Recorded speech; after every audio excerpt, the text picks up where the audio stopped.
you just mentioned having a simple attitude.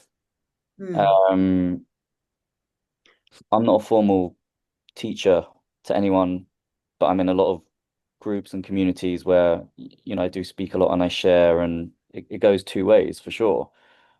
What would you say is like the ultimate, like the best attitude to have when it comes to helping other people on their journey of awakening? Because partly I think I have to say this because certainly with my male friends, I'm like, I have to kind of say it because I'm really the only one that's going to say it like this and just be very clear. Um, Say what? well, whatever it is I feel they need to hear in the moment. Um, and then like sometimes I think, well, I can't save everyone, so I'm not going to say anything. And sometimes I choose option one or choose option two. Do you think that, Option one would be to say something. yeah, to And say something, option two is just to say nothing? did you say save someone? Save? Yeah, S-A-V-E? save. Yeah, save. Why do you want to save people? What are you saving people from? Well, a life of hell, a wrong decision, and a misguided life choice based on Okay. something that they're misunderstanding potentially. The way I've changed my own life through my own Mhm. self-exploration.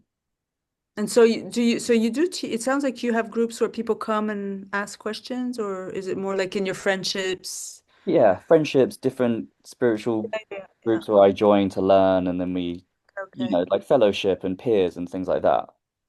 I mean, it's tricky, I think my sense, and I have been sharing this for a long, long time, is that when I started out, I wasn't even doing groups, but I was with my friends, and I would be proselytes. I would want them to understand that what their true nature was consciousness, and they needed to understand that. It was like completely like on a missionary. So it doesn't, obviously that's not great because, it, as you know, and I'm not suggesting you're doing that, but it the person needs to be curious, first of all, and needs to have an impulse towards something. And then if they happen to encounter you, Jake, and somehow you can make space for their question or their experience. And the correct answer, correct is not the right word, but the way to meet their curiosity or to meet their suffering will come to you.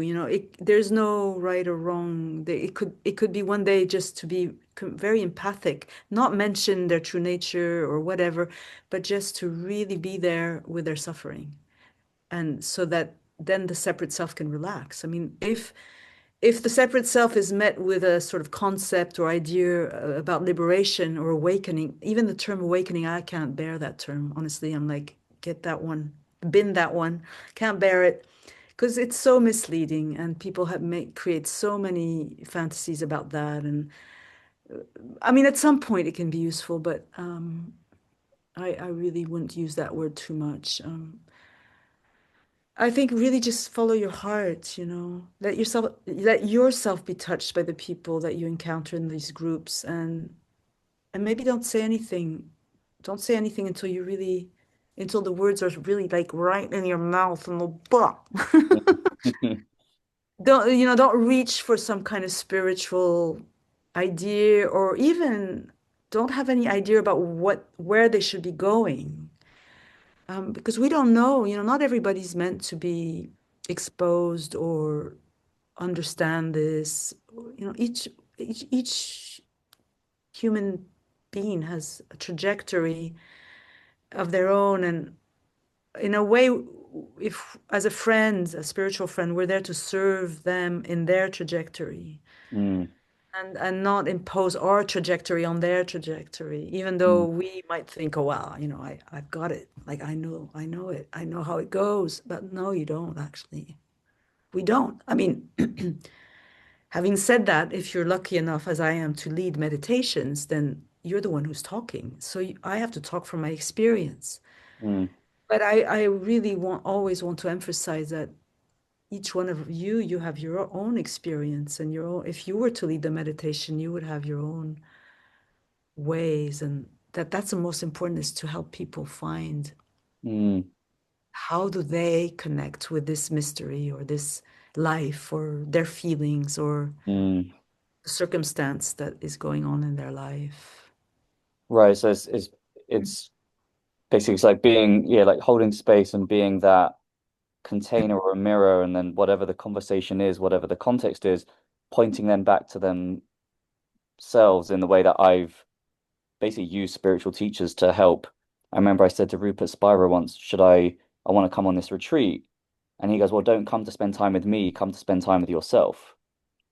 And this was like 10 years ago he said that. And that, even just him saying that, really shifted things for me to, Right. oh, that's what this journey is. It's me to get to know myself and self-actualize. I'm very into Jung, and individuate in my own way, and then everyone is. Maybe don't worry about saving others. Save your ass first. Yeah. But seriously, I mean, like be your, continue to explore yourself and how you are with others. Just discover what that it will be like. But yeah, I don't know. Just it sounds like maybe you have a desire to help others or to Well, I think be. it's just an impulse that's coming up naturally, and I'm just trying to figure out, because I'm not, like I said, I'm not a formal teacher, nor do I want to be. I'm an artist. I make music. For me, that's the highest form of But service don't I try to can do. figure out then, Jake. Just let it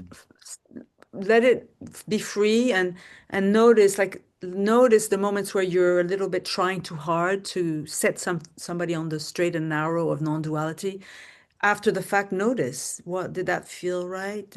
And then that's enough. And then another moment when you feel there's a real meeting and you feel good about the interaction and you feel it's organic and Mm, it's honest and there's a meeting, then just feel that, feel the different shades of your interactions and that will teach you. You will be teaching yourself. mm.